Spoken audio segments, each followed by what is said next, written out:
This Chat with the Experts is brought to you by Angie's List on 93 WIBC. Welcome back to Chat with the Experts, brought to you by Angie's List. We've had a really good show today with the help of Larry Green of Case Design, who talked about managing your home improvement projects this winter. One thing that we haven't talked about are things that you can't plan for, and although it's easy to put it in the back of your mind, home emergencies do happen, and you need to know what to do when and if they arrive. So today on our Writer's Block segment, we're turning to the aid of Angie's List senior reporter Paul Pogue. He's a veteran journalist who's been a reporter for Angie's List since 2006, investigating lead paint, electrical work, plumbing, HVAC, and general home maintenance. And last year he wrote about what to do when you need emergency service. And he's here today to talk with us about that article and give us some details. Paul, welcome back to Chat with the Experts. I am happy to be back here. You know, we were talking, when we had you on last, we were talking about that first kind of Star Wars teaser trailer that had come out. And sure enough, right before you come back on the show, they release another new trailer. So we have to talk about it. Yeah. How did it make you feel? You know, I and the nerd circles I run in, we've been burned by both Star Wars and J.J. Abrams in the past, but they are doing everything right with this. I mean, this feels more like Star Wars than anything I've seen since Return of the Jedi. So I am cautiously yet somehow gleefully optimistic. Yeah, I enjoy Star Wars. I'm not as all in as some people, which is fine. And, for your sake, I really hope that it turns out great and gives you everything you dreamed it would be. So same here.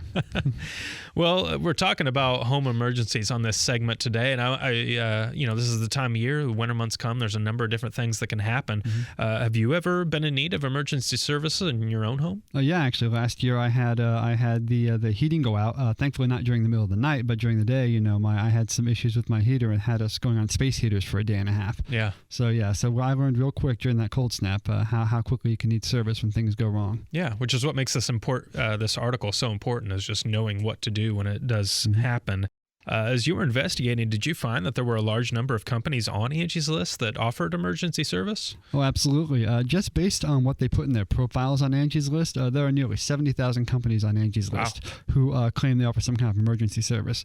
And if you strip out medical, there's still 50,000 left. So, most companies offer some kind of emergency service because, let's face it, most of what we're covering in Angie's List are things that are very core, like plumbing, electricity, heating, cooling. These are the kind of things that we take for granted, and if something goes wrong, they need to be fixed really fast. Yeah. So what constitutes an emergency service? I mean, what's going to warrant me making that kind of a call? The highest priority for an emergency call is imminent danger to yourself or your family, a gas leak or a tree that's crashed into your house and is causing a significant roof collapse. Those are the things that absolutely need to be checked out first and foremost. And then in a severe winter storm or a serious heat wave, losing heating and air, especially if you have young or old family members, can be very health threatening as well. Yeah.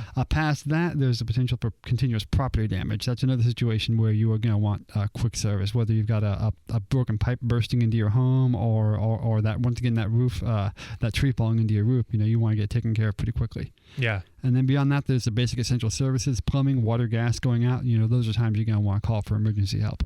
Well, let's talk about the details here and what you need to do in these situations. Mm-hmm. And with winter approaching, obviously heat is a big concern. You talked about that's happening in your own home. Yep. What do you do when the heat goes out? Well, you said it. You said at the opening you can't plan for these kind of things. Although that's largely true. You can plan for what you're going to do in that situation. Sure. So the most important things to do when the heat goes out, you should do long before the heat goes out. Right. For one thing, have space heaters in your home, for instance. Even the small low powered one is going to make a big difference in your bedroom if you have to spend a couple nights without heat. And secondly, and actually more primarily, you want to have built up a relationship with an HVAC service provider already. If you have someone that you're calling regularly, and especially if you have a maintenance contract with them, that tends to get you preferential treatment when scheduling time comes during emergencies. Now, once the heat goes out, you want to call a professional as soon as you can because, one thing, even if they can't come that day, everyone's going to be super busy during a cold snap. So you're going to want to get someone in there get on their schedule as quickly as you can. for your own part, make sure you've got blankets, layered clothing, and all that to keep yourself warm and just take care of yourself during that time. And it's actually a real good point to be as a reminder that you should be prepared for many kinds of emergencies. If you go to ready.gov, they've got a list of all the things you should have on hand to be able to handle anything from a flood to an earthquake. You want basic equipment and at least 3 days of food and water. Yeah. Obviously the heat going out in the middle of a cold spell is just not something you want to have to see. Yeah. But one threat that I feel like is particularly scary, and you mentioned it a little bit ago, was a gas leak. Mm-hmm. What should you do if you smell gas in your home? Well, that is absolutely, I think, the number one issue of any kind of emergency service. Every HVAC professional I've talked to, even when I'm not bringing up emergencies, they'll sometimes bring it up unprovoked. Yeah. If you smell gas, don't waste any time. Don't try to find the source. Leave. Get your family, get out of there. A gas leak is extremely dangerous. Asphyxiation and explosions are just two of the things that can go terribly wrong. So if you smell gas, get out of the house. And once you're outside of the house, call the gas company, call your service provider, and try to get taken care of. And while you're in the house, don't do anything that could set up a spark. Don't turn on a light. Don't turn on a flashlight. Don't turn on your cell phone. Yeah.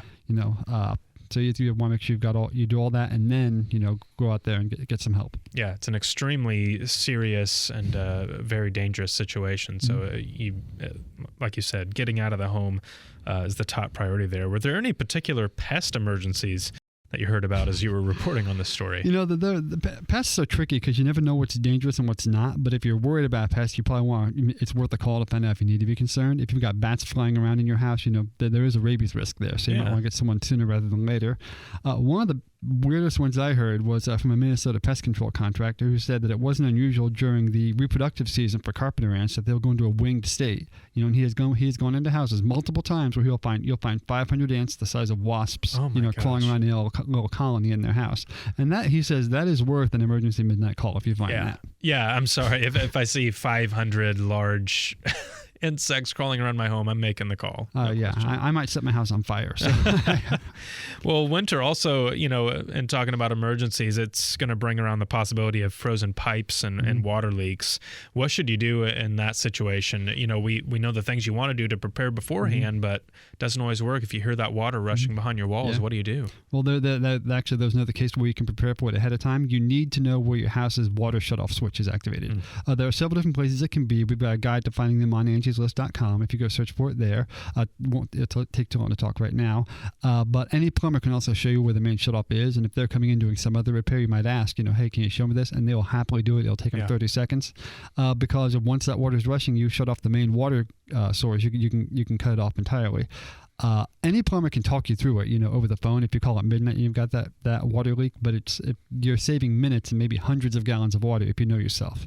Yeah, we've talked before on the show in some of the plumbing episodes about having a plumber tell us how many people just don't know where their water shutoff is. It's kind of incredible to think about. If it's something you don't know, ask and find out, because it could really save you some serious money and some serious damage in the long run. And I'd like to add right here, this is actually a good point to bring up also, that you should know where your gas shutoff valve is as well. You might most of the time, you're not going to be the one to want to shut off your gas valve, but if your gas company tells you it needs to be done, it's good to know where it's at. It's usually on the meter right outside. It'll take a crescent wrench to turn it off. 1/4 turn stops all gas access to your house. Yeah, excellent information to know. We talk about all these different calls you're going to make. What kind of cost is somebody looking at if they have to make an emergency call? It really does vary. I have talked to service providers who make emergency runs for no fee, some who will do a flat fee for an after-hours call, and some who will just charge a percentage of the total. Generally, though, from who I've talked to, I'd say the flat fee is the most common way of charging for emergency service. From the members and service providers I've talked to, somewhere between $50 and $100, depending on the size of the job. Obviously, if something smaller might have a lower fee, but I think that's a worthwhile cost if you've got a gushing water leak at 2 a.m. You talked a little bit earlier about preparing for these sorts of things. You can't know when an emergency is going to happen, but you can know what to do. And one of those things, if you already got the relationship with the contractor, it makes it a lot easier to make that call. And it sounds like, from a company standpoint, providing that exceptional service is going to make a customer for life. Are those the kind of stories that you heard from service providers? And in fact, the pest control guy I talked to who doesn't charge for emergency service says, he does it because he wants to attract and maintain long-term customers. He said the true test of a service company is what happens when you need help no matter what. And people will remember if you show up when they need you. Yeah, no question about it. It's we've seen a lot of stories come from those situations and people that have developed that relationship, and it's huge. So a lot of good information there today, Paul. We really appreciate you coming back on the show. You're always extremely knowledgeable, and well, thank you. Thanks for sharing with us today. You're very welcome. You can check out Paul's articles and a whole lot more by going to angieslist.com. And from there, you can get reviews and ratings on service providers in your area. If you're looking to start a project over the winter, or maybe you're planning that remodel for spring, or maybe you need emergency service, you can find what you need at angieslist.com. Click Join Now and use the promo code WIBC40 to get 40% off an annual membership. Another big thank you today to Larry Green of Case Design and Remodeling. He had a lot of really great things to say. If you missed anything, catch up on past episodes by visiting our website or downloading our Chat with the Experts podcast on iTunes. Subscribe to stay up to date on every single show as we release it. That's going to do it for today. Thank you so much for tuning in to Chat with the Experts. I'm Kyle Hawk, and we'll catch you next time. Angie's List believes that hiring great local service providers should be easy. Whether you need a plumber or a pet sitter, you can find one at angieslist.com. See ratings and reviews in hundreds of categories, shop popular offers, and request scheduling assistance directly online. Memberships start at just $9.99 per year. That's less than $1 a month. Join today and get 40% off with promo code WIBC40. Visit angieslist.com to sign up.